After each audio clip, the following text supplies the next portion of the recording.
भाई शुरुआत कर रहा हूं आज की एक सबसे बड़ी खबर के साथ, और बड़ी खबर यह है कि उत्तर प्रदेश में 24 से पहले सेमीफाइनल की तैयारी हो गई है। और सेमीफाइनल के लिए क्या जो डॉन को मिट्टी में मिलाया, डॉन के साथ साथ उसके करीबियों पर बुलडोजर चलाया, क्या उसके नाम पर उत्तर प्रदेश के लोग वोट भी देंगे? यूपी में 24 का सेमीफाइनल हो रहा है। क्या ये बुलडोजर की 4 तस्वीरें 1 2 3 4, क्या यूपी के लोग इस बुलडोजर के नाम पर वोट करेंगे? सिर्फ ये बुलडोजर नहीं, अगली तस्वीर दिखाई, एक के बाद एक एनकाउंटर हुए, अरबाज का एनकाउंटर और उस्मान का एनकाउंटर। क्या ये एनकाउंटर्स योगी को 24 से पहले जो क्वार्टर फाइनल होने जा रहा है, 4 मई और 11 मई को चुनाव है पूरे यूपी में, इस पर वोट पड़ेंगे? देखिए रिपोर्ट।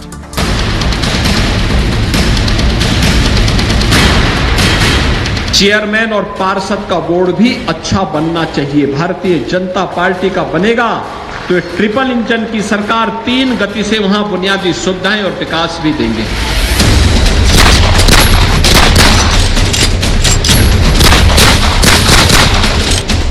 अतीक मिट्टी में मिल गया, मुख्तार का साम्राज्य स्वाहा हो गया। क्या उत्तर प्रदेश के लोग डॉन का गेम ओवर होने के बाद योगी को ही वोट करेंगे? अगर किसी अपराधी और किसी माफिया ने जरूरत की तो उसका इलाज भी सरकार के पास है। ऐसा उपचार करती है कि आने वाली कई पीढ़ियां अपराध करने से डरेंगी।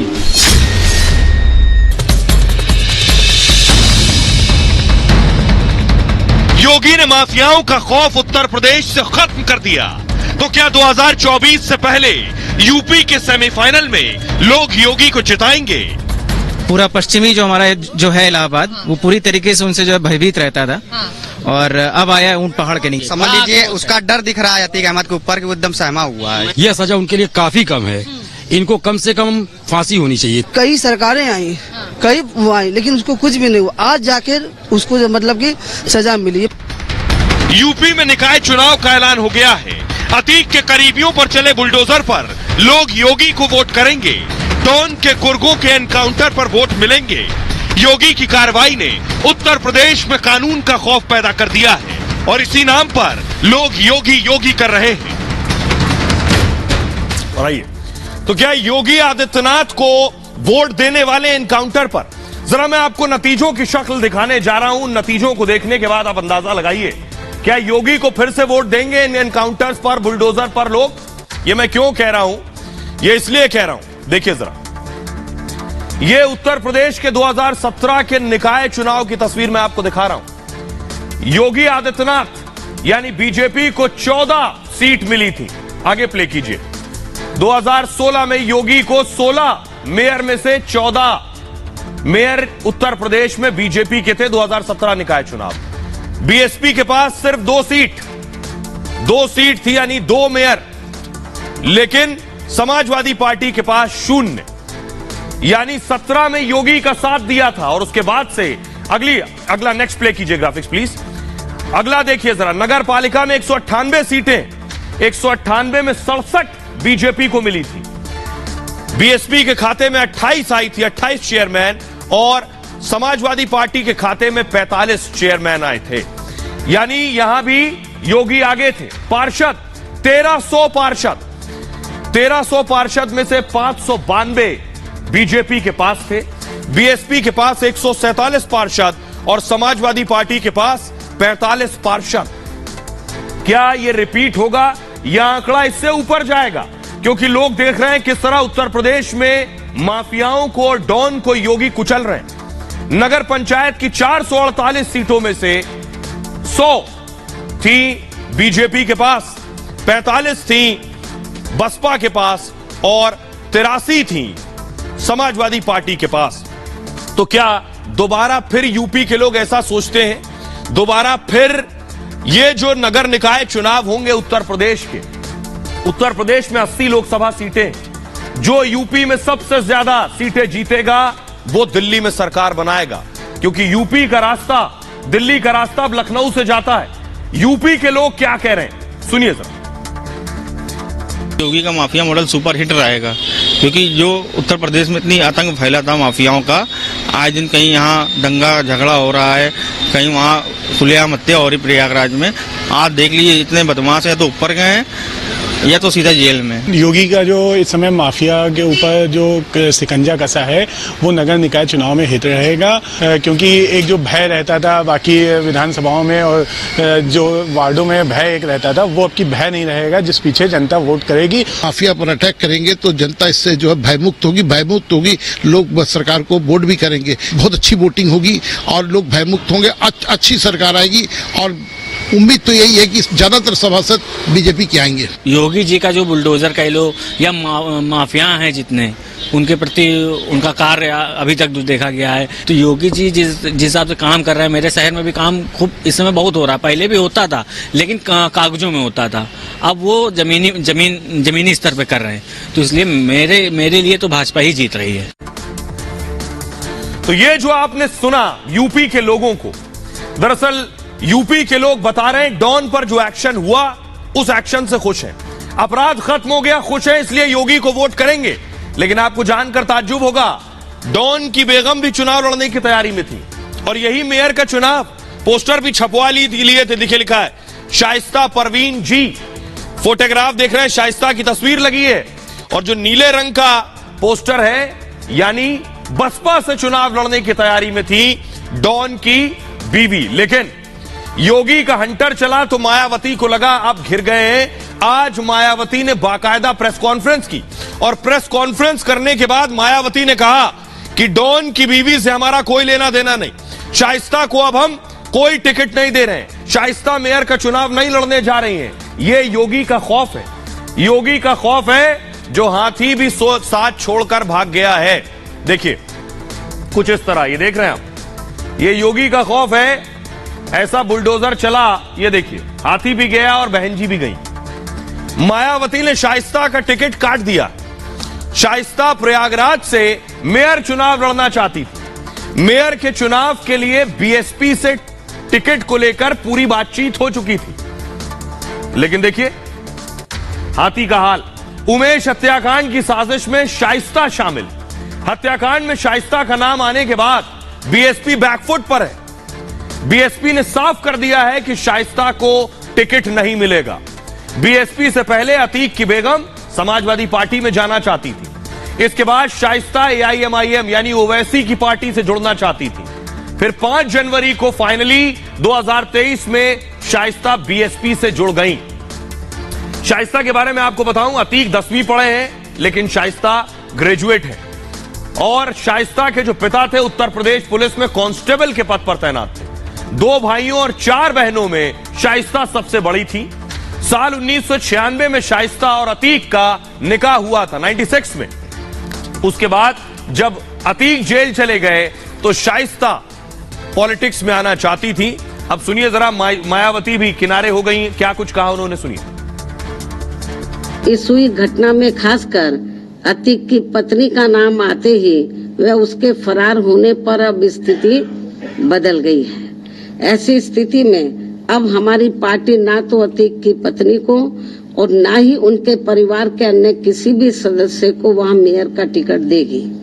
इसके अलावा जहां तक अतीक की पत्नी को पार्टी में रखने व ना रखने का सवाल है तो उनके पुलिस के गिरफ्त में आते ही जो भी इस केस को लेकर उनके बारे में तथ्य उभर कर सामने आएंगे तो तब इसका भी जल्दी ही फैसला कर दिया जाएगा। और इस बीच एक बड़ी खबर यह है कि उमेश का जिस वक्त मर्डर हुआ उसके फौरन बाद शाइस्ता ने फोन किया है। देख रहे हैं, उमेश की हत्या के बाद बताया जा रहा है कि अतीक का कहना है उमेश की हत्या के बाद ही वो चैन से सो पाया।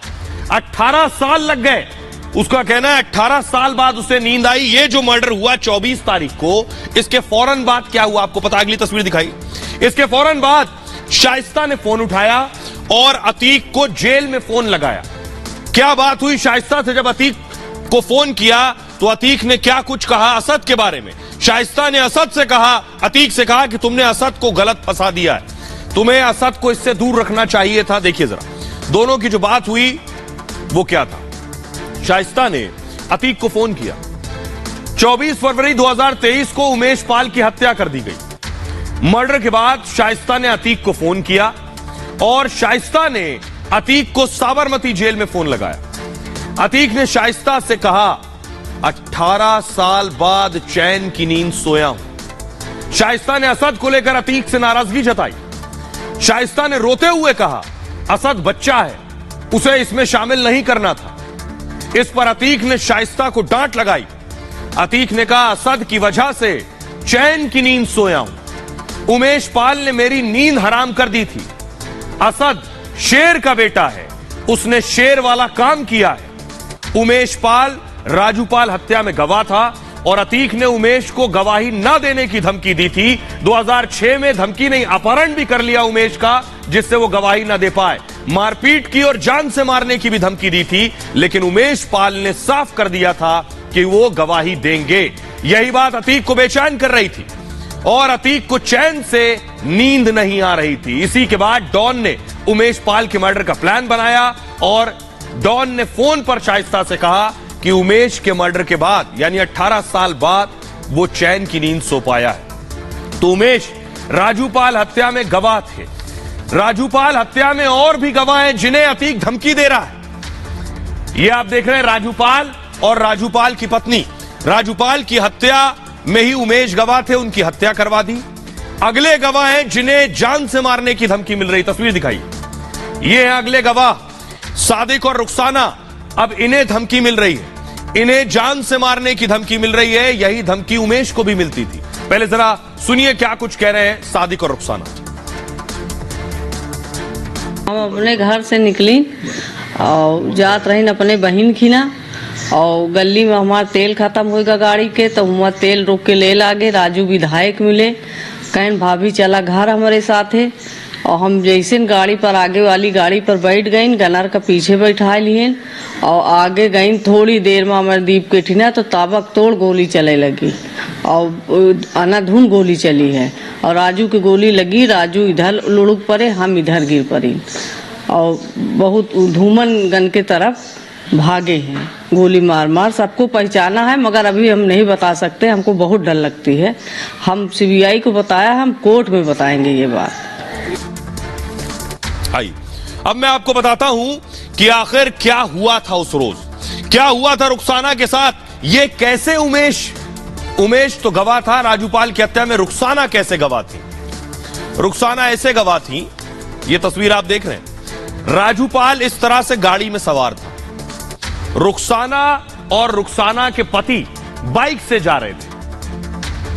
हुआ यह कि राजूपाल हत्याकांड के फैसले से अतीक डरा हुआ है।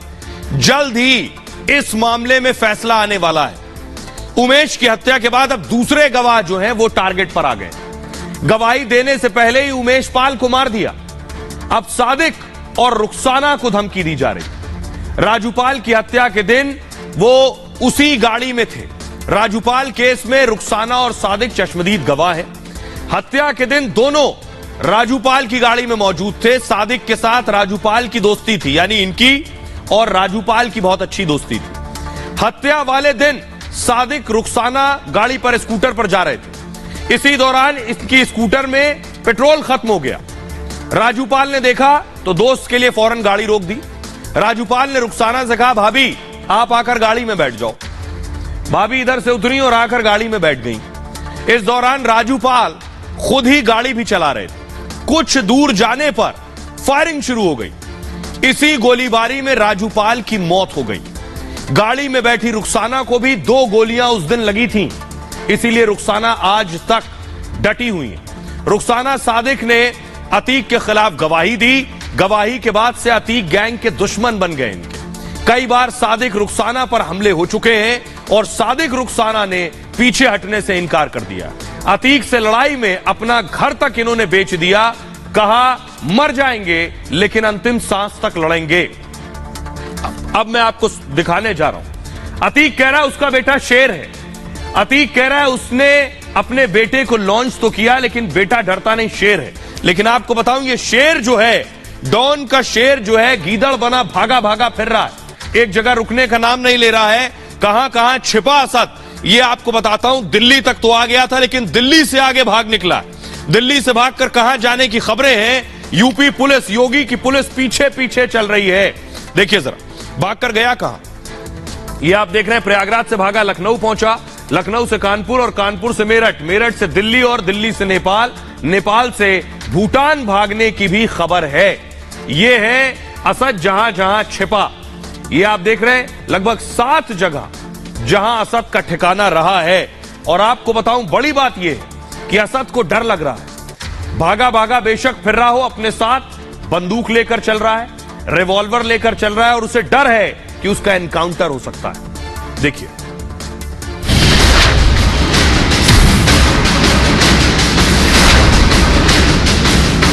क्या योगी की पुलिस को अतीक के बेटे असद की लोकेशन मिल गई है? क्या अगले 72 घंटे में असद योगी की पुलिस के शिकंजे में होगा? उत्तर प्रदेश एसटीएफ ने दिल्ली में असद की मदद करने वाले 3 गुर्गों को गिरफ्तार कर लिया है। गुर्गों से पुलिस को असद के बारे में अहम जानकारी मिल सकती है। यूपी एसटीएफ जो अभी भी दिल्ली के अंदर छिपी मौजूद है और लगातार उन लोकेशनों पे दबिश दे रही है जिन लोकेशनों से यूपी पुलिस को इनपुट मिल रहा है कि अभी भी असद जो है, जिन लोगों ने उसकी मदद की थी, उनकी गिरफ्तारी के लिए पुलिस मौजूद है। सारा इनपुट जो है दिल्ली पुलिस को साझा किया गया और दिल्ली पुलिस के बाद जब काफी संख्या में पुलिसकर्मी यहाँ पहुंचते हैं, इस घर में दबिश देते हैं, तो यहाँ से कुछ जो डॉक्यूमेंट्स हैं और कुछ हथियार हैं वो यहाँ से बरामद किए जाते हैं। एनकाउंटर के डर से असद 15 दिन दिल्ली में रुका था। असद मारे जाने के खौफ से अपने साथ हथियार भी लेकर चल रहा है। तो ज्यादा दिन असद पुलिस से दूर नहीं है। खबरों में आगे बढ़ते हैं। आज की एक और बड़ी खबर है। खबर यह है 2024 की आहट है और हिंसा की दस्तक है। 24 का चुनाव बहुत नजदीक है। क्या यह एक वजह है? शहर शहर जो तनाव और हिंसा देखने को मिल रही है, क्या इसीलिए देखने को मिल रही है? शहर दर शहर में आपको दिखाऊंगा। अगली तस्वीर दिखाई, ये आप देख रहे हैं जमशेदपुर की तस्वीर मैं आपको दिखा रहा हूं। जमशेदपुर में सांप्रदायिक हिंसा हो गई, आगजनी हो गई, तोड़फोड़ हो गई, आग लगा दी गई, फूंक दिए गए वाहन और घर। ये तस्वीर आपको जमशेदपुर की दिखा रहा हूं। क्या चुनाव है इसीलिए तनाव है? अगली तस्वीर दिखाइए। जमशेदपुर के बाद ये सोनीपत की तस्वीर देखिए। सोनीपत में मस्जिद में घुसकर तोड़फोड़ हुई। ये आपको जो नजर आ रहे हैं, ये लड़के ये मस्जिद में घुसे और तोड़फोड़ की गई हरियाणा के सोनीपत में। ये एक तस्वीर है। क्या इसका ताल्लुक 2024 के चुनाव से है? अगली तस्वीर दिखाइए। और उससे पहले अब मैं आपको दिखाता हूं कि कैसे, क्या इस पूरे तनाव के पीछे चुनाव है। मैं इसलिए कह रहा हूं क्योंकि यह अकेला तनाव नहीं है। रामनवमी में शोभा यात्रा के दौरान भी शहर दर शहर हिंसा हुई। क्या इसका कनेक्शन सीधे 2024 के चुनाव से है?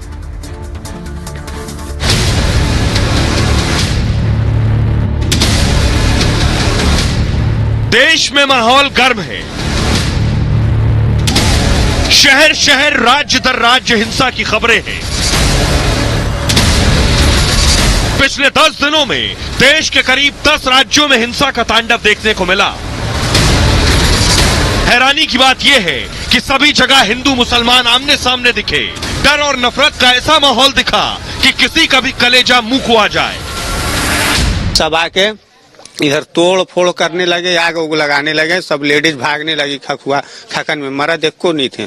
एक बैग आके यहाँ पर डंटाबाजी लोग पीटने लगे, डंटा पीटने लगे और उसके बाद पत्थर फेंकने लगे। मेरा गाड़ी यहाँ था, तोड़ के चूर कर दिया। क्या गाड़ी पड़ा है। हम लोग के दरवाजा पर बड़ा बड़ा पत्थर चलाए लोग, इतना बड़ा बड़ा इस दरवाजे पर, वो दरवाजे पर, उधर हम लोग का पाइप तोड़ दिए हैं। लोग पत्थरबाजी किया, मदा दरवाजा मोड़ पर लड़ाई हुआ था। क्यों पत्थरबाजी किया कुछ समझ में नहीं आ रहा। हम लोग का कुछ गलत 1% भी नहीं गलत नहीं है। तो सवाल ये कि आखिर अचानक ऐसा क्या हो गया कि जगह जगह हिंदू मुसलमान दोनों आमने सामने आ गए। दरअसल ये 2024 के चुनाव से पहले की आहट है। माहौल गरमाने की सियासत है। चुनाव से पहले की तैयारी है। अपने अपने वोटर्स को गोलबंद करने की कवायद है। अगर ऐसा नहीं होता तो फिर जिन पर हिंसा रोकने की जिम्मेदारी थी वो किसी एक पाले में खड़े नजर नहीं आते। आइए, मैं आपको सिर्फ बताने जा रहा हूं।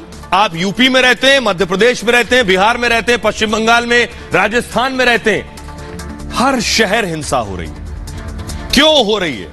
चुनाव नजदीक है, क्या इसलिए हो रही है? यूपी में, अब मैं चुनाव से जोड़ रहा हूं इसलिए आपको सीट भी बताते जा रहा हूं। यूपी में मेरठ में हिंसा हुई। 80 सीट उत्तर प्रदेश में है लोकसभा की। अगला राज्य है महाराष्ट्र। महाराष्ट्र में हिंसा हुई। संभाजीनगर में 48 सीट महाराष्ट्र में। पश्चिम बंगाल में हिंसा हुई, 42 लोकसभा सीट पश्चिम बंगाल में है। बिहार में हिंसा हुई, 40 सीट लोकसभा की बिहार में है। गुजरात में 26 सीटें गुजरात में हिंसा हुई। झारखंड के जमशेदपुर में आगजनी हुई, 14 सीटें। छत्तीसगढ़ में 11 सीटें, वहां भी वीएचपी ने प्रदर्शन किया। हरियाणा में 10 सीटें हैं, हरियाणा में भी सोनीपत में मस्जिद में तोड़फोड़ हुई। अब देखिए जरा ये जो राज्य है 7-8, इन राज्यों की स्थिति अगर आप देखेंगे तो सीटें कितनी हैं? कुल 271 सीटें और 272-73 पर सरकारें बन जाती हैं। अब आप समझ रहे हैं कि यह हिंसा बेवजह नहीं हो रही है। अब मैं आपको शहर दर शहर दिखाने जा रहा हूं। तो सबसे पहले उस शहर की बात जहां सबसे ज्यादा आगजनी हुई, जमशेदपुर की तस्वीर मैं आपको दिखाने जा रहा हूं। यह जमशेदपुर की तस्वीर आप देख रहे हैं, गाड़ी फूंक दी गई है, लोगों के घर फूंक दिए गए हैं। ये देख रहे हैं वहां फायर ब्रिगेड की गाड़ियां पहुंची, मौके पर पुलिस पहुंची है, आग बुझाने की कोशिशें जारी हैं। ये आग किसने लगाई, कौन शहर दर शहर आग लगा रहा है, अगली तस्वीर दिखाइए जरा। ये आप देख रहे हैं, ये आपको नजर आ रहे हैं, वहां के स्थानीय लोग हैं, पुलिस नजर आ रही है, लोगों को हटा रही है। आप देख रहे हैं क्यों ये हिंसा हुई, कौन है इस हिंसा के पीछे, ये आपको बताने जा रहा हूं। क्या कोई सोची समझी साजिश है कि 24 तक हिंसा होती रहे, तनाव बना रहे देश में? ये जमशेदपुर में, झारखंड में हिंसा क्यों हुई, ये आपको बताता हूं। तो झारखंड में हिंसा के पीछे वजह ये, जमशेदपुर में तनावपूर्ण माहौल है। प्रशासन ने इंटरनेट सेवा बंद कर दी है, धारा 144 लागू कर दी गई है, 60 लोग गिरफ्तार कर लिए गए हैं, अफवाह पर ध्यान न देने को कहा गया है, पूरा इलाका पुलिस छावनी में तब्दील है, राज्य पुलिस के साथ साथ आरएएफ भी तैनात है। दरअसल यह हिंसा धार्मिक विवाद से जुड़ी हुई है।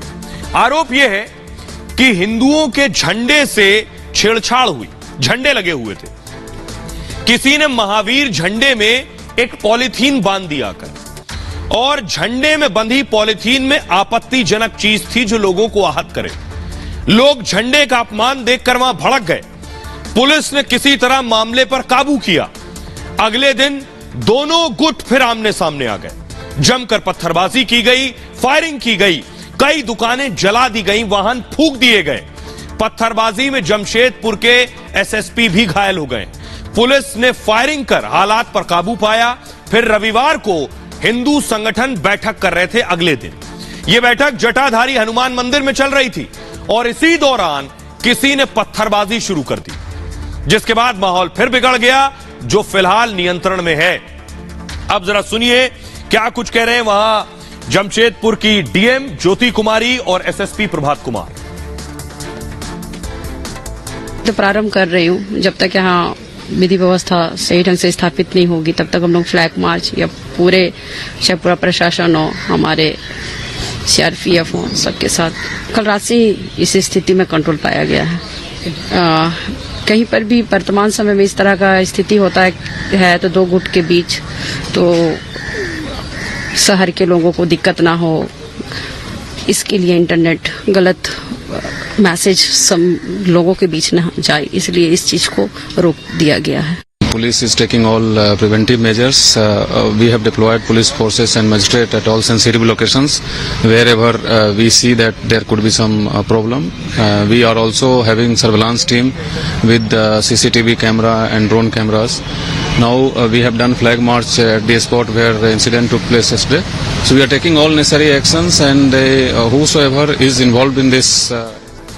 भाई अब मैं आपको बता रहा हूं कि झारखंड में कौन किस पर भारी है। इसका अगर इस हिंसा का ताल्लुक चुनाव से है, अगर इस हिंसा का सीधा लेना देना 24 से है, तो मैं आपको जरा पिछले नतीजे दिखाता हूं। ये आप देख रहे हैं झारखंड में कुल 14 सीटें हैं, 11 बीजेपी के पास है और 1 कांग्रेस के पास है। अब आप समझिए, 1 जेएमएम के पास है और 1 अन्य के खाते में। यह इंडिकेटर है कि आखिर कौन चाहता है हिंसा, कौन चाहता है माहौल खराब करना। अकेले जमशेदपुर झारखंड में नहीं, हरियाणा लिए चलता हूं, वहां भी हिंसा हुई। ये देखिए तस्वीर, ये देख रहे हैं आप हरियाणा की हिंसा की तस्वीर सीसीटीवी में आपको दिखा रहा हूं। ये भीड़ का झुंड जो सीधा पहुंचा, बताया जा रहा है मस्जिद में जाकर हिंसा की। क्यों माहौल खराब करने पहुंचे थे, कौन था जो धार्मिक स्थल पर पहुंचा हिंसा करने के लिए। आइए एक और तस्वीर मैं आपको दिखाने जा रहा हूं जो सोनीपत से ही आई है। बताया जा रहा है मस्जिद में लोग नमाज पढ़ रहे थे, उस दौरान कुछ लोग पहुंचे हैं। क्या जानबूझकर मस्जिद को टारगेट किया गया, हरियाणा का माहौल खराब किया जा सके? ये आप देख रहे हैं मस्जिद के अंदर की तस्वीरें बताई जा रही हैं जहां तोड़फोड़ की गई है। तो कौन सुलगा रहा हरियाणा? झारखंड में कौन पूरी साजिश रच रहा है और आखिर क्या वजह है हरियाणा को सुलगाने की? देखिए जरा क्या कह रहे हैं हमारे रिपोर्टर जो वहां पहुंचे। रविवार की रात 9 बजे के आसपास कुछ उपद्रवी तत्व आते हैं। यहां से 15 से 20 की संख्या में कुछ ऐसे लोग आते हैं और यहां पर आकर जो लोग यहां पर नमाज अदा कर रहे थे, ये मस्जिद का वही अंदर का क्षेत्र है जो तस्वीर हम आपको दिखा रहे हैं। यहीं पर बैठकर नमाज अदा की जा रही थी और ये इसी सादल कला गांव में स्थित ये मस्जिद है और यहीं पर बैठकर सब जो नमाज अदा कर रहे थे तो कहा यही गया कि उन्होंने उनके साथ मारपीट की। आप देखिए कि यहाँ पर जो यहाँ पर सजावट करने के लिए व्यवस्थाएं की गई थी, झालर लगाई गई थी और तमाम जो आप देख रहे होंगे घड़ी यहाँ पर गिरी पड़ी है जो कि बंद हो चुकी है गिरने के बाद। स्टैंड यहाँ पर गिरा पड़ा है। पूजा पाठ करने की जो अगरबत्ती और माचिस वगैरह आप देख रहे हैं तितर बितर पड़ी। यहाँ पर जो पोल लगाए गए थे सजावट के लिए वो सब यहाँ पर गिरे हुए आपको नजर आ रहे हैं और जो यहाँ पर बैठने की व्यवस्था की गई थी उन सबको यहाँ पर आप देख सकते हैं कैसे स्थितियां यहाँ पर खराब नजर आ रही है। सब सामान जो है अस्त व्यस्त नजर आ रहा है। लोगों का यहाँ पर ये कहना है कि यहाँ पर नमाज अदा करते समय कुछ लोग यहाँ पर पहुंचे, उनके साथ मारपीट की। आइए हरियाणा को कौन सुलगाना चाह रहा है, कौन चाह रहा है, किसकी नजर 24 में हरियाणा पर है? हरियाणा के नतीजे जरा मैं आपको दिखाता हूं। 19 के नतीजे देखिए। बीजेपी 10 सीटें, यानी हरियाणा में 10 में से 10 सीटें बीजेपी को मिली थी। कांग्रेस 0, इनेलो 0। तो अब आप समझिए कौन है जो नहीं चाहता है हरियाणा में शांति, किसको अच्छी नहीं लग रही है हरियाणा की शांति। हरियाणा ही नहीं, अब मैं आपको सुनाने जा रहा हूं, दिखाने जा रहा हूं। सुनिए जरा कमिश्नर क्या कुछ कह रहे हैं। पुलिस केस इमीडिएटली रजिस्टर्ड किया गया है और 10 लोगों की अरेस्ट हो गई है और गांव के सरपंच हैं, नंबरदार हैं, पंचिज हैं, सभी से हम लगातार संपर्क बनाए हुए हैं। हमारी मीटिंग हो गई है। उन्होंने आके प्रॉमिस किया है कि ये ऐसी जो अनटुवर्ड इंसिडेंट हुई है आगे ये रिपीट नहीं होगी। आइए सिर्फ जमशेदपुर या हरियाणा नहीं, पश्चिम बंगाल देखिए जरा। पश्चिम बंगाल में भी हिंसा हुई थी। पश्चिम बंगाल की हिंसा की तस्वीरें मैं आपको दिखा रहा हूं। ये हिंसा क्या पहले से पूर्व नियोजित थी? अगली तस्वीर दिखाई जरा। हावड़ा की हिंसा की तस्वीरें मैं आपको दिखा रहा हूं। हावड़ा में भी पत्थर चल रहे थे। एक फैक्ट फाइंडिंग कमेटी थी, वो पश्चिम बंगाल पहुंची। अगली तस्वीर दिखाई जरा। फैक्ट फाइंडिंग कमेटी पश्चिम बंगाल पहुंची और उस कमेटी का कहना है कि यह हिंसा पूरी तरह से पूर्व नियोजित थी। इस हिंसा को पूरी प्लानिंग के साथ किया गया, यह फैक्ट फाइंडिंग कमेटी कह रही है। सरफेस फ्लोर ग्राफिक्स प्ले कीजिए प्लीज। तो ये आप देख रहे हैं, ये वो मेंबर्स हैं जो उस फैक्ट फाइंडिंग कमेटी में थे। हिंसा के लिए राज्य सरकार जिम्मेदार है। हिंसा के दौरान पुलिस ने कोताही बरती। एचआरसी यानी ह्यूमन राइट कमीशन, मानवाधिकार आयोग की फैक्ट फाइंडिंग कमेटी थी। एचआरसी की एफएफसी फैक्ट फाइंडिंग कमेटी की अंतरिम रिपोर्ट में खुलासा हुआ है हावड़ा और हुगली में जो हिंसा पर यह कमेटी ने रिपोर्ट दी है, कहना है कि हिंसा पूरी तरह से पूर्व नियोजित और संगठित थी। एचआरसी की एफएफसी कमेटी में 6 सदस्य शामिल हैं। इसके अध्यक्ष पूर्व न्यायाधीश एल नरसिम्हा रेड्डी हैं। हालांकि कमेटी हिंसा प्रभावित इलाकों में नहीं जा पाई है। बंगाल पुलिस ने धारा 144 का हवाला देकर रोक दिया। बंगाल के हावड़ा हुगली में रामनवमी पर हिंसा हुई थी। इस बीच ममता ने कमेटी की रिपोर्ट पर सवाल उठाए। ममता ने हिंसा के लिए बीजेपी को जिम्मेदार ठहराया है। सुनिए जरा क्या कुछ कह रही है Mamata Banerjee. Only the incident came because of the BJP. They changed the timing without the permission. They have done it. Dancing with arms, bulldozer, tractors. They went. You tell me, for a religious meeting, একটা ধর্মীয় মিটিংয়ে arms কেন নিয়ে যাবে? अब मैं आपको बताता हूं कि आखिर पश्चिम बंगाल में भी 24 में चुनाव होंगे।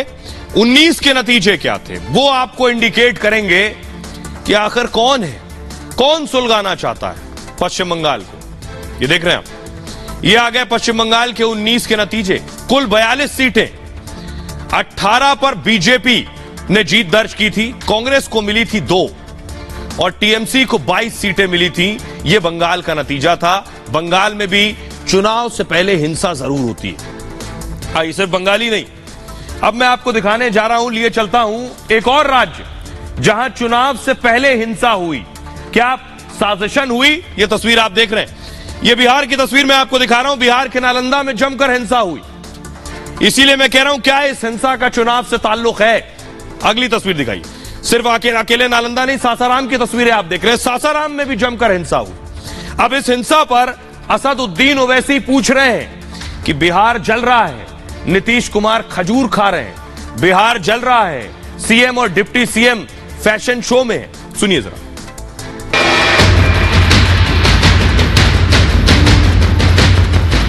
कि उन्होंने इस वायलेंस को, इस हिंसा को रोकने में सरासर नाकाम साबित हुए।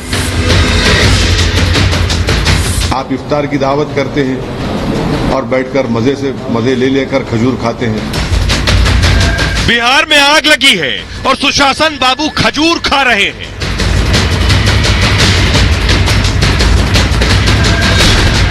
पिछले दिनों ऐसी ही एक तस्वीर सामने आई, तब खूब बवाल मचा, लेकिन ये बवाल अभी थमा नहीं था कि अब चाचा भतीजे टोपी पहनकर इफ्तार करने पहुंच गए।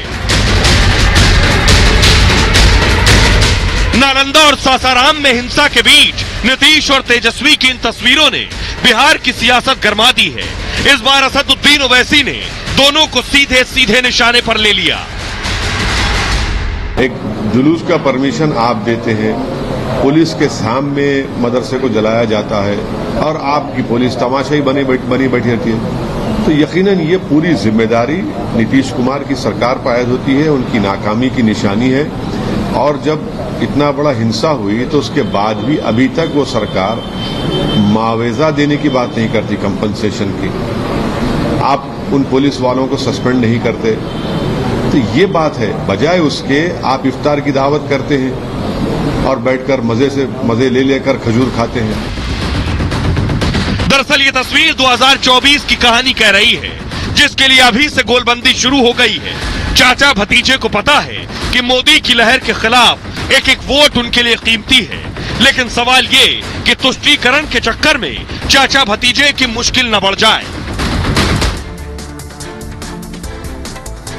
आइए, तो बिहार में जो हो रहा है क्या बेवजह हो रहा है? बिहार की एक तस्वीर दिखाई जरा। ये तस्वीर मैं दिखाने जा रहा हूं नालंदा में जो हिंसा हुई। फुल स्क्रीन लीजिए जरा। नालंदा और सहरसा में हिंसा हुई, क्या ये बेवजह हुई थी? फुल स्क्रीन लीजिए प्लीज। और बिहार में, बिहार के जो चुनाव नतीजे वो ये बताएंगे कि आखिर हिंसा से किसका सरोकार हो सकता है, कौन चाहता है बिहार में शांति ना हो। तो आइए मैं आपको बताता हूं बिहार को सुलगाने से फायदा किसका होगा, कौन चाहता है कि बिहार में इसी तरह से दंगे होते रहे, आगजनी होती रहे। बिहार के नतीजे आ गए आपके सामने। बिहार में देखिए जरा, बीजेपी 17 सीट, कांग्रेस 1 सीट, 16 पर जेडीयू और 6 एलजेपी, कुल 40 सीटों में से यह आंकड़ा है। सबसे ज्यादा सीट बीजेपी के पास 2019 में थी। अब जरा सुनिए क्या कुछ कह रहे हैं। नीतीश और तेजस्वी के इफ्तार पार्टी सवालों में है कि आखिर कैसे मुख्यमंत्री एक सूबे के और डिप्टी सीएम इफ्तार करने जा सकते हैं, बड़े बड़े इफ्तार ऑर्गेनाइज कर सकते हैं, जब बिहार के कुछ शहर जल रहे हो, सुलग रहे हो। सुनिए जरा बीजेपी के नेता क्या कह रहे हैं। नीतीश कुमार जी, लोकतंत्र लोक लाज से चलता है और लोक लाज का यह भी तकाजा होता है कि रामनवमी की शोभा यात्रा भी निकले, ताजिया भी निकले, मुहर्रम भी निकले, नवरात्रि भी हो, शिवरात्रि भी हो, क्योंकि हिंदुस्तान की बगिया में कई फूल हैं, तो हर फूल को अपनी आस्था को मनाने का अधिकार है। वो अवसर मिलना चाहिए और आपको सुरक्षा भी देनी चाहिए। क्या संदेश दे रहे हैं आप कि आपके गृह जिला नालंदा या सासाराम में अभी तक तनाव है, लोग परेशान हैं, और अब तो मीडिया के लोगों ने बता दिया कि वहां पर अगर पूरी पुलिस सख्त होती जैसे पिछले बार थी तो घटना नहीं होती। तो आप इफ्तार करिए, अभी आपका अधिकार है। अब मैं आपको बताता हूं कि सिर्फ ये 4-5 राज्य नहीं है, 2 और बड़े राज्य हैं जिसमें ज्यादा सीटें हैं लोकसभा की, वहां भी हिंसा हुई। कौन से राज्य हैं 2? सबसे पहले वो राज्य जिसमें सबसे पहले हिंसा हुई, तस्वीर मैं आपको दिखाने जा रहा हूं, देखिए जरा। महाराष्ट्र का संभाजी नगर, तस्वीर आप देख रहे हैं, संभाजी नगर में भी हिंसा हुई। महाराष्ट्र में देखिए जरा, महाराष्ट्र में कुल 48 सीटें, 23 पर बीजेपी है, 1 पे कांग्रेस, 18 पर शिवसेना, एनसीपी 4 और 2 अन्य। ये 2019 का रिजल्ट है, यानी बीजेपी के पास सबसे ज्यादा सीटें। अगला राज्य देखिए जरा, अगला राज्य है गुजरात। गुजरात में हिंसा हुई, तस्वीर देख रहे हैं आप हिंसा की, गुजरात की हिंसा की तस्वीरें मैं आपको दिखा रहा हूं। वडोदरा में यह हिंसा हुई थी, वडोदरा में देखिए गुजरात की सीटें देखिए, 26 लोकसभा सीट, 25 पर बीजेपी, कांग्रेस 0 और अन्य 0। सवाल यह है कि 19 चुनाव के नतीजे तो मैंने आपको दिखा दिए, लेकिन 24 की तरफ यह इशारा साफ साफ कर रहे हैं कि बहुत से लोग हैं जो चाहते हैं कि हिंदू और मुसलमान में लड़ाई होती रहे, बहुत से लोग हैं जो चाहते हैं कि यह तनाव बरकरार रहे जिससे चुनाव में वोटों की फसल काट सके। बहरहाल खबरों में आगे बढ़ते हैं। आज की एक और बड़ी खबर है और अद्भुत खबर है, आपको भी ताज्जुब होगा, शायद आप भी पहली बार सुन रहे होंगे मेरी तरह। चूहे की हत्या कर दी इस शख्स ने, तो इसके खिलाफ चार्जशीट फाइल हो गई। चूहे की हत्या पर चार्जशीट, ऐसा पहली बार देखा होगा। देख रहे हैं ये चूहे की तस्वीर मैंने धुंधली की है, चूहे को मार दिया। अमूमन लोगों के घर में चूहे होते हैं, चूहा पकड़ते हैं और फिर चूहे को मार दिया। इस मामले में इसे गिरफ्तार भी हुआ, अब चार्जशीट फाइल हो गई। अगली तस्वीर दिखाइए जरा, ये है मनोज, ये हाथ में देख रहे हैं चूहेदान पकड़े हुए हाथ में, इसी में चूहा पकड़ा जाता है। इसने चूहा पकड़ा और उसके बाद चूहा मार दिया। अब 30 पन्नों की चार्जशीट पुलिस ने इसके खिलाफ फाइल की है। देखिए रिपोर्ट देखिए।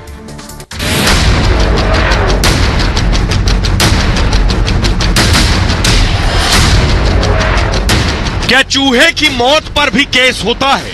क्या चूहे की हत्या के आरोप में किसी को सजा हो सकती है? बदायूं में एक ऐसा ही मामला सामने आया है जो अब पूरे देश में चर्चा का विषय बन गया है। चूहे से परेशान एक शख्स ने चूहे को नाले में पानी में डुबोकर मार दिया। एक पशु प्रेमी की शिकायत पर पुलिस ने आरोपी पर केस दर्ज कर लिया। अब करीब 4 महीने बाद पुलिस ने कोर्ट में चार्जशीट दाखिल कर दी है। सवाल यही है कि आरोपी को कितनी सजा होगी? क्या चूहे की मौत के चलते आरोपी जेल में सजा काटेगा? आइए अब मैं आपको बताता हूं, जो 30 पन्नों की चार्जशीट है, पहली बार आप सुन रहे होंगे। आदमी की हत्या पर आपने सुना होगा चार्जशीट फाइल हो गई, किसी अपराध पर आपने सुना होगा आरोप पत्र दाखिल हो गया, लेकिन चूहे की हत्या पर पहली बार चार्जशीट फाइल हुई होगी। बदायूं में चूहा मारने के मामले में चार्जशीट फाइल हुई, पुलिस ने 30 पन्नों की चार्जशीट दाखिल की। 4 महीने बाद सीजेएम कोर्ट में चार्जशीट फाइल हुई।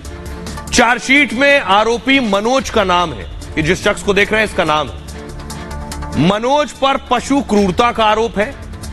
देश में शायद ये पहला मामला है जहां चूहे की मौत पर चार्जशीट दाखिल हुई है। आरोपी पर पशु क्रूरता निवारण अधिनियम में एफआईआर दर्ज हुई है। पशु क्रूरता निवारण की धारा 11, धारा 429 के तहत केस हुआ है। धारा 11 पशु के साथ मारपीट या जान लेने का मामला है, 3 साल की सजा और इसमें जुर्माना लग सकता है। धारा 429 जानवर की हत्या या अपाहिज करना, दोषी पाए जाने पर 5 साल कैद या जुर्माना। नवंबर 2022 में मनोज ने चूहे को नाले में फेंक दिया। मनोज ने चूहे को पत्थर से बांधकर नाले में फेंका था और एक पशु प्रेमी ने चूहे को बचाने की कोशिश की, लेकिन तब तक चूहे की मौत हो चुकी थी। पशु प्रेमी ने आरोपी के खिलाफ पुलिस में शिकायत की है। पुलिस ने आरोपी मनोज को 7-8 घंटे तक बिठा लिया हिरासत में। उसके बाद आरोपी मनोज को पुलिस ने छोड़ दिया। 28 नवंबर को पशु क्रूरता का केस दर्ज हुआ था। पुलिस ने थाने से ही मनोज को जमानत दे दी थी। न जाने कितनी तस्वीरें सामने आई हैं, कुत्तों ने काट काट कर लोगों को मारा है और न जाने क्या क्या किया है। लेकिन जरा सुनिए पुलिस क्या कह रही है इस मामले में। मैंने बतेरे हाथ जोड़े थे, बच्चे से मेरी गलती हो गई इतनी, मैंने बहुत माफी मांगी, 1 घंटा तक माफी मांगी मैंने कि अब गलती अब नहीं होगी आइंदा। बस इतनी हुआ था। कुल्हड़ बिगाड़ जाते हैं सारे, रात को बच्चों को काटते हैं, बच्चे सोते हैं नीचे। बच्चों को काट लिया था? हाँ, काट लिया था बच्चे के लिए। लड़कियां छोटी छोटी सोती हैं नीचे। हम भैया चाहे काटें चाहे कुछ करें, अब नहीं होगा। आपने मां को सुन लिया। अब मैं आपको दिखाने जा रहा हूं आरोपी को। आरोपी के घर जब पुलिस पहुंची, ये वो तस्वीर आप देख रहे हैं। ये पुलिस पहुंची आरोपी के घर, देखिए क्या किया था, सिर्फ चूहा मारा था। चूहा मारा और पुलिस उठा ले गई, देखिए जरा। और बाकायदा पुलिस ने उठाया और चूहे का पोस्टमार्टम करवाया। सोचिए, इस चूहे का पोस्टमार्टम करवाया गया। ये आप देख रहे हैं। हुआ ये कि चूहे की मौत के बाद उसके शव का पोस्टमार्टम किया गया और पशु प्रेमी ने कार से शव को बरेली के वेटरनरी संस्थान भेजा। बरेली के इंडियन वेटरनरी रिसर्च इंस्टीट्यूट में पोस्टमार्टम किया गया। रिपोर्ट में कहा गया कि चूहे की मौत दम घुटने से हुई है। चूहे के फेफड़े की नलियां फटी हुई थीं। जोर जोर से सांस लेने के कारण फेफड़ा डैमेज हो गया था। जांच में पाया गया कि चूहे के फेफड़े पर चोट पहुंची है, फेफड़ों में सूजन थी, लिवर में भी इंफेक्शन था।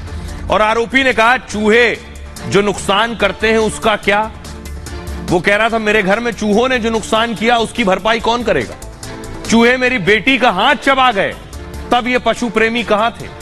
बाजार में चूहा मारने की भी दवा बिकती है, वो कह रहा है। जो चूहा मारने की दवा बेच रहा है उसकी भी गिरफ्तारी होनी चाहिए। फिर चूहे को मारना गुनाह कैसे हो गया। जो चूहे मारने की दवा बेच रहा है उन पर भी केस हो, तो बेहद अजीबोगरीब मामला है। अब जरा आरोपी मनीष को सुनिए जिनके खिलाफ चार्जशीट फाइल हुई। तो मतलब बच्चों ने बांध दिया था, मैं फेंक के आया हूँ नाले में। बस आंदा ऐसी गलती आगे को नहीं होगी मुझसे, जो मैंने कर दिया गलती वो आगे को नहीं होगी मुझसे। अच्छा, आपने कहा था कि आगे गलती नहीं करेंगे, तो फिर वो क्या हुआ? वो मान ही नहीं रहे हैं। इस बात के लिए मैं कह रहा हूँ कि गलती हो गई है मुझसे, तो मुझे माफ करें। इस बात मैं वो मान नहीं रहे हैं।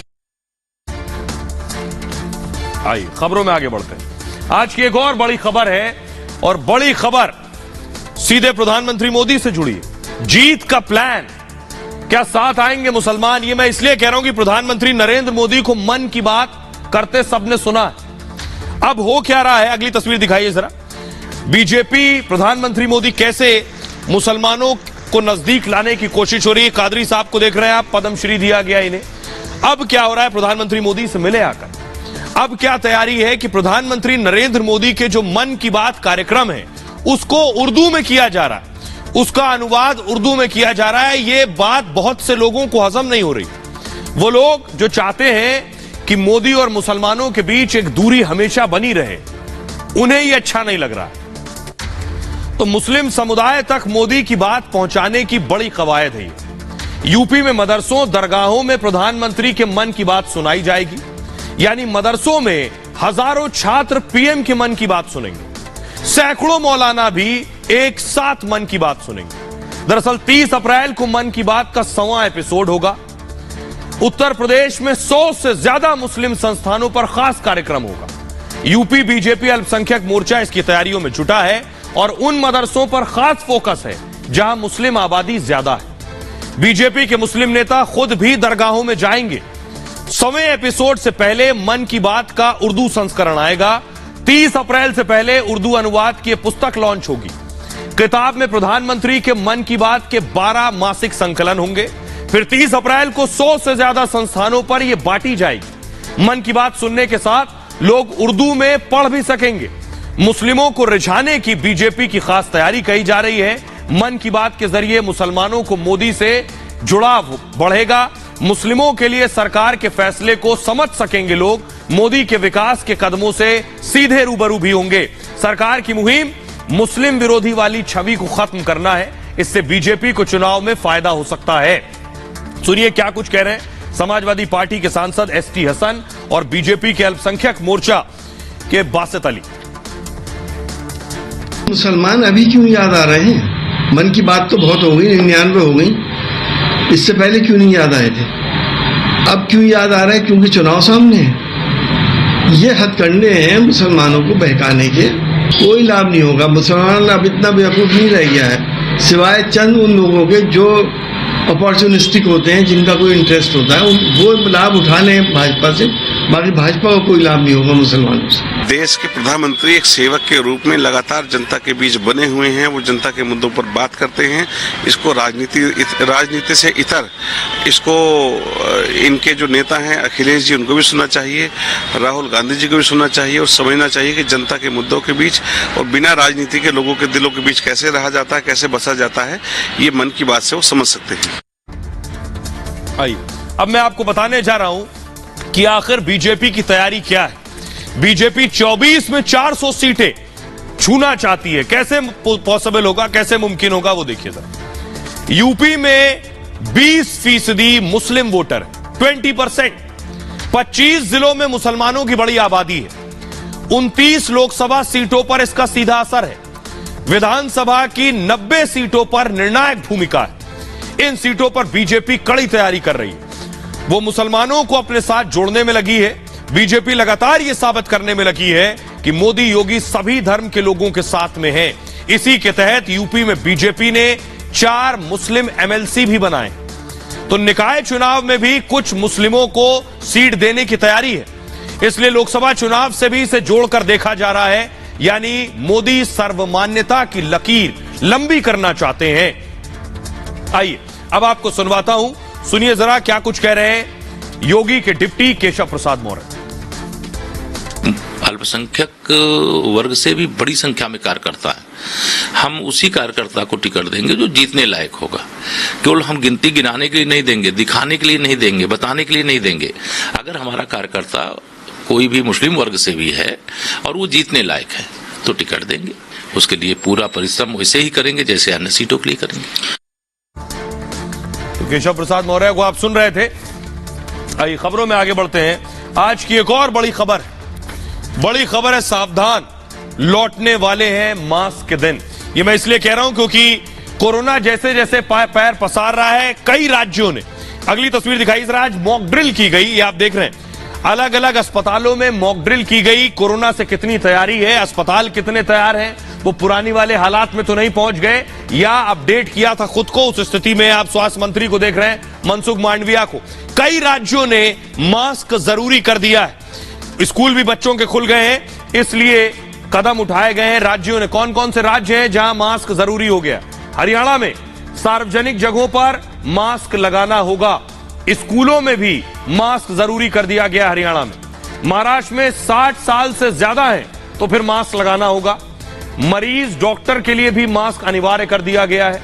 केरल में गर्भवती महिलाओं और बुजुर्ग नागरिकों को मास्क लगाना होगा। गंभीर बीमारी से पीड़ितों के लिए भी मास्क जरूरी है। पुडुचेरी में सार्वजनिक स्थलों पर मास्क अनिवार्य कर दिया गया है। उत्तर प्रदेश में नोएडा समेत कई शहरों में कई स्कूलों में मास्क जरूरी कर दिया गया है। सुनिए जरा क्या कुछ कह रहे हैं डॉक्टर शुक्ला और डॉक्टर रंग अकबरी।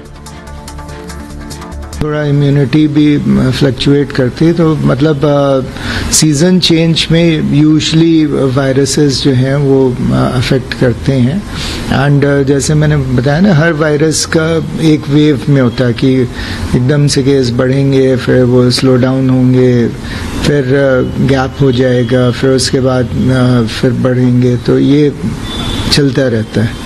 कोरोना केसेस बढ़े हैं, ये सही बात है। और ये जो वेरिएंट है, जो तीव्रता थी सेकेंड वेव में हमने देखी थी, उतना सीवियर नहीं है। तो ऑल्दो इन्फेक्शन होगा, ज़्यादा तीव्रता से होने की संभावना कम है। बट जो बुजुर्ग लोग हैं, जिन लोगों को और बीमारी है, जैसे मधुमेह रोग है, बीपी है, हार्ट प्रॉब्लम है, उनको सावधान रहना पड़ेगा, क्योंकि उनमें बीमारी सीवियर हो सकती है। बट हमें सावधानी बरतनी पड़ेगी। अब मैं आपको बताता हूं कि क्यों कोरोना धीरे धीरे पैर पसार रहा है, कितनी तेजी से आगे बढ़ रहा है। जरा कुछ आंकड़ों से आप समझिए और देखिए। ये मैं आपको दिखा रहा हूं। 24 घंटे की हालत देखिए जरा। 24 घंटे में 5,880 मामले आए हैं, लगभग 6,000 रोज आने शुरू हो गए। 5 दिन में 28,000 केस सामने आ चुके हैं। 100 लोग अगर अपना टेस्ट करा रहे हैं कोरोना का, उसमें से 100 पॉजिटिव हैं। एक्टिव केस देश में 35,000 के आसपास हो चुके हैं।